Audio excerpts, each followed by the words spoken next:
मेरा नाम कीर्ति है और आज मैं आपको अपनी कहानी सुनाने वाली हूँ।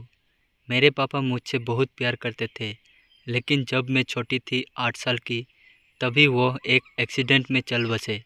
मेरी माँ ने उसके बाद दूसरी शादी कर ली। सच बताऊँ तो मैं नहीं चाहती थी कि मेरी मम्मी ऐसा करे, लेकिन उस समय अकेली औरत, छोटी बच्ची, इसलिए मेरी माँ ने शादी की। मुझे मेरे सौतेले पिता बिल्कुल भी पसंद नहीं थे। मैं उन्हें पापा भी नहीं कहती थी। मम्मी ने कई बार कहा कि ये तुम्हारे पिता है, यही सच है, लेकिन मैंने नहीं माना। मेरे पिता तो इस दुनिया में है ही नहीं। ये तो सिर्फ मेरे माँ के पति थे, वो भी दूसरे। उनसे मेरा एक छोटा भाई भी है। वो एजेंसी का काम करते थे और अक्सर टूर भी किया करते थे। मेरे सौतेले पिता जब भी मुझसे बात करते या पास आते, मैं उनसे बात भी नहीं करती। आखिर ऐसा चलता रहा और मम्मी ने ये सब देखते हुए मुझे मौसी के यहाँ भेज दिया था पढ़ने। मेरा ज़्यादातर समय वही निकला करता था। पढ़ाई के बाद मुझे एक लड़के राहुल से प्यार हो गया था। राहुल नया नया हमारे शहर में आया था और मौसी के घर के पास ही रहने भी आया था। करीब 6 महीने में ही मैं राहुल को प्यार करने लगी थी। मैंने सोच लिया था कि शादी उसी से करूँगी। वो उम्र में करीब मुझसे 5 साल बड़ा था। लेकिन प्यार में ये सब कहाँ देखा जाता है। मैंने मेरी माँ को बता दिया कि मैं राहुल से शादी करना चाहती हूँ। मेरी माँ ने बोली, ठीक है। राहुल को मिलने के लिए मेरे घर बुलाया। राहुल अनाथ था, उसके माता पिता और रिश्तेदार नहीं थे, इसलिए वो खुद मेरे घर हमारी शादी की बात करने गया। मुझे बस मेरी माँ की हाँ चाहिए थी। पिता से मुझे कोई मतलब नहीं था, लेकिन वो भी वही थे। जब राहुल आया था, माँ का लड़का पसंद आ गया। मैं खुश थी। राहुल चला गया और मम्मी भी कुछ काम से बाहर गई। जब मैं घर में अकेली थी, तब मेरे सौतेले पिता मेरे पास आए और बोले, तुम उस लड़के से शादी नहीं करोगी। मैंने कहा, आपसे किसने पूछा, चले जाइए यहाँ से। मैं वहाँ से जाने लगी। तब उन्होंने मेरा हाथ पकड़ा और फिर कहा, तुम शादी नहीं कर सकती। इस बार उनकी आंखों में थोड़ा गुस्सा था। मैंने कहा, मेरा हाथ छोड़िए और मुझसे दूर रहिए। मैं अपने कमरे में गई और दरवाज़ा बंद कर लिया। जब माँ आई तब मैंने कहा कि तुम्हारा पति मेरे साथ बदतमीजी कर रहा था। माँ ने कहा, चुप रहो, कुछ भी उनके बारे में मत बोलो, वो हमेशा तुम्हारा भला सोचते हैं।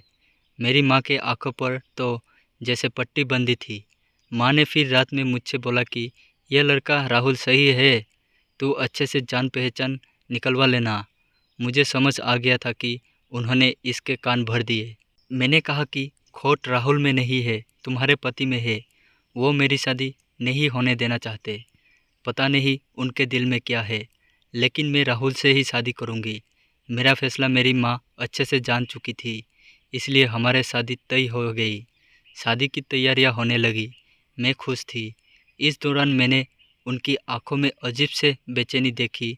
मुझे साफ दिखाई दे रहा था कि वो नहीं चाहते कि मेरी शादी हो। आखिर कौन बाप ऐसा चाहेगा। लेकिन वो पिता नहीं थे। आखिरकार शादी का दिन आ गया। सुबह मैं अकेले राहुल से छत पर बात कर रही थी। जैसे ही मैंने फ़ोन रखा, मेरे मुंह पर किसी ने पीछे से रुमाल रखा और मैं बेहोश हो गई। जब मुझे होश आया तब मैं एक कमरे में एक बिस्तर में बंदी थी। मेरा मुंह भी बंद था। मेरी शादी वाले दिन मुझे यहाँ कौन उठा कर लाया। थोड़ी देर बाद कमरे का दरवाज़ा खुला और सामने थे मेरे सौतेले पिता। उन्होंने मेरे साथ ये किया था, पर आखिर वो मुझे यहाँ क्यों उठा कर लाए। मुझे वो पसंद नहीं थे, लेकिन वो इस हद गिरे हैं मुझे नहीं पता था।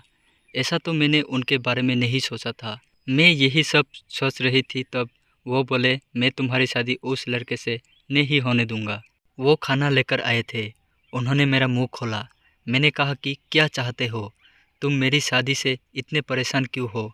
मुझे यहाँ बांध कर रखा है, यही है तुम्हारा असली चेहरा। मेरी आवाज़ तेज़ होते हुए देखकर उन्होंने मेरा मुंह वापस बंद कर दिया। आज रात मेरी शादी थी और रात को मैं यहाँ इस कमरे में बंद हूँ। मेरे आंखों से लगातार आंसू निकलते जा रहे थे। मैं सोच रही थी कि सारी गलती माँ की है जो इस आदमी से शादी कर ली।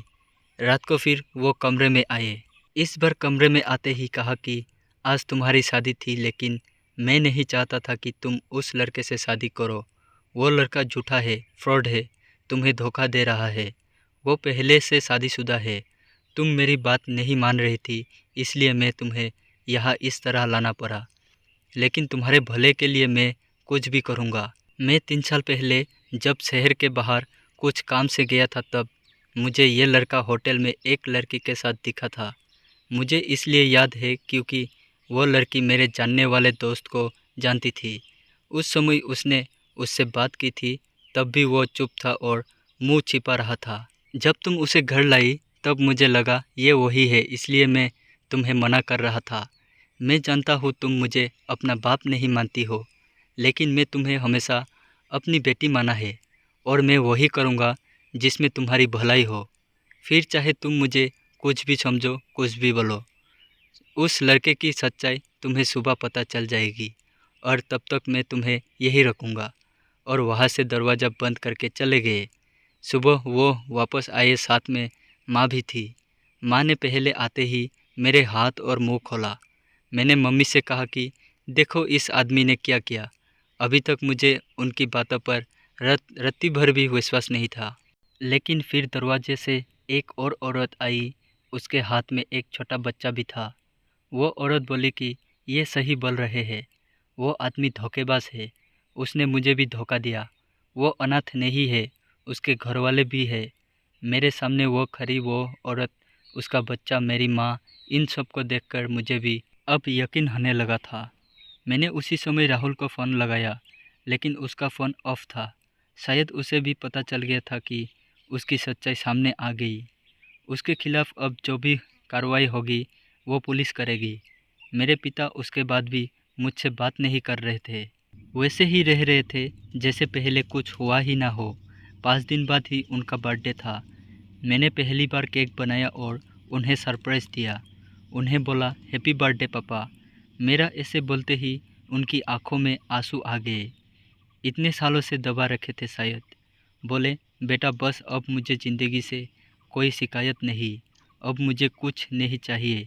तुमने मुझे पापा कहा, बस इतना ही मैं सुनना चाहता था। तब मुझे समझ आया कि मैं कितनी कच्ची हूँ इंसान पहचानने में। घर में मेरे सामने मुझे इतना प्यार करने वाले पिता थे, उनका मैंने कभी सम्मान नहीं किया और उस राहुल की झूठी बातों में आ गई। मेरे पिता ने ना सिर्फ मेरी लाइफ बचाई, बल्कि मुझे ये भी बताया कि मैं कितनी गलत थी। आप लोगों को हमारी ये कहानी कैसी लगी कमेंट करके ज़रूर बताइए। ऐसे ही अच्छी अच्छी कहानी सुनने के लिए हमारे चैनल पर बने रहे।